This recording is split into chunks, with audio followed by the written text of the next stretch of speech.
The Bella Vista bypass has been open for about a month now. It's getting glowing reviews so far. However, it has led to some unexpected issues for one town in particular. That's right. According to 4029's Robert Suhr, he spoke to the people along that route there. He's live along Interstate 49 with the story. Hey, Robert. Hey, Brandy, good evening to you. It turns out the problem in all of this is trucks. They're filling up the town of Gravette. Now, you're probably at home thinking, well, why aren't the trucks staying on the nice, new, shiny interstate? Well, it turns out that the interstate may actually be what the problem is. One by one, heavy trucks fill the streets of Gravette. And these aren't your typical heavy-duty pickup trucks, but full-size tractor trailers.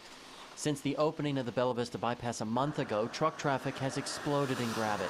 And as RDOT Steve Lawrence tells me, it's most likely due to GPS. Some trucks and people in general that are getting off on 72 and going toward Gravette and going down Highway 59 to Siloam. I guess in some instances that's probably the shortest route. It's actually nearly 25 miles shorter than traveling all the way down I-49 to Springdale and picking up Highway 412. And while a shorter drive sounds nice, that many trucks creates a dangerous situation, according to Gravette Mayor Kurt Maddox. And when they're trying to turn, from 59 to 72 without a specific turn lane, it does create an issue. And then we've had several complaints of engine brakes being used on curves and hills. He adds there is an ordinance against engine braking, but there's no signs up yet enforcing it. But that will soon be changing. Now, guys, I'm here at the intersections of Highway 59 and 72, right in the heart of Gravette. Now, for a little bit of perspective, I want to give you this stat that Mayor Maddox told me. He told me that he recently talked with a resident who lives along this stretch of Highway 59, and he told me that that resident counted 100 semi-trucks pass by his house in a 1-hour period. That's just one of the reasons why city officials want RDOT to address this intersection sooner than later. But there's a flip side to this increase in traffic, a business boom.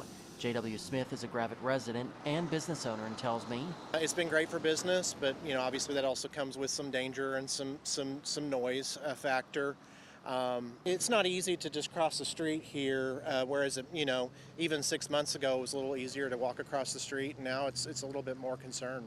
He adds all of this is simply due to how quickly Northwest Arkansas is growing, meaning we won't be putting the brakes on issues like this anytime soon.